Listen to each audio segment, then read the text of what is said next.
So if you want to change the world, start off by making your bed. If you make your bed every morning, you will have accomplished the first task of the day. It will give you a small sense of pride, and it will encourage you to do another task, and another, and another. And by the end of the day, that one task completed will have turned into many tasks completed. Making your bed will also reinforce the fact that the little things in life matter. If you can't do the little things right, you'll never be able to do the big things right. And if by chance you have a miserable day, you will come home to a bed that is made, that you made. And a made bed gives you encouragement that tomorrow will be better. To pass SEAL training, there are a series of long swims that must be completed. One is the night swim. Before the swim, the instructors joyfully brief the students on all the species of sharks that inhabit the waters off San Clemente. They assure you, however, that no student has ever been eaten by a shark, at least not that they can remember. But you are also taught that if a shark begins to circle your position, stand your ground. Do not swim away. Do not act afraid. And if the shark, hungry for a midnight snack, darts towards you, then summons up all your strength and punch him in the snout, and he will turn and swim away. There are a lot of sharks in the world. If you hope to complete the swim, you will have to deal with them. So if you want to change the world, don't back down from the sharks. Over a few weeks of difficult training, my SEAL class, which started with 150 men, was down to just 42. There were now 6 boat crews of 7 men each. I was in the boat with the tall guys, but the best boat crew we had was made up of the little guys, the Munchkin crew, we called them. No one was over 5'5". The Munchkin boat crew had 1 American Indian, 1 African American, 1 Polish American, 1 Greek American, 1 Italian American, and 2 tough kids from the Midwest. They out-paddled, outran, and outswam all the other boat crews.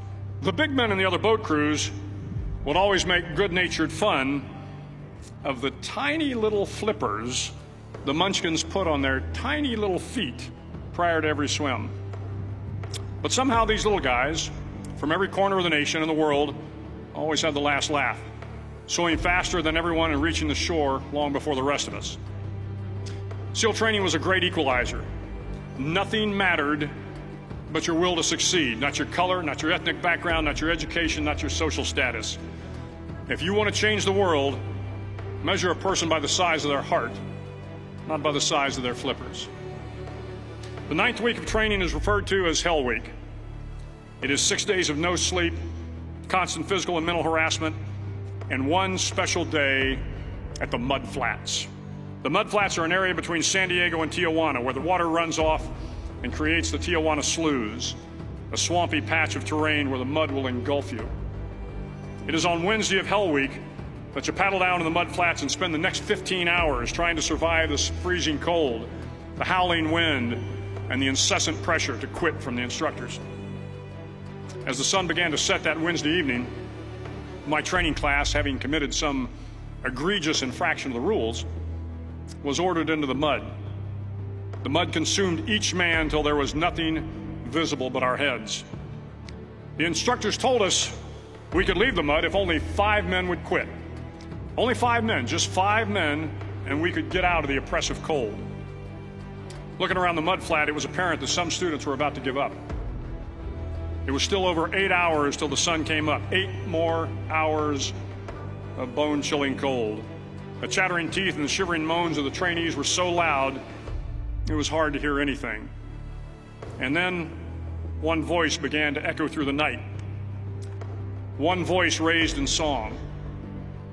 The song was terribly out of tune, but sung with great enthusiasm. One voice became 2, and 2 became 3, and before long, everyone in the class was singing. The instructors threatened us with more time in the mud if we kept up the singing, but the singing persisted. And somehow the mud seemed a little warmer, and the wind a little tamer, and the dawn not so far away. If I have learned anything in my time traveling the world, it is the power of hope. The power of one person, a Washington, a Lincoln, King, Mandela, and even a young girl from Pakistan, Malala. One person can change the world by giving people hope. So if you want to change the world, start each day with a task completed. Find someone to help you through life. Respect everyone. Know that life is not fair and that you will fail often. But if you take some risks, step up when the times are the toughest, face down the bullies, lift up the downtrodden, and never, ever give up, if you do these things, the next generation and the generations that follow will live in a world far better than the one we have today. And what started here will indeed have changed the world for the better.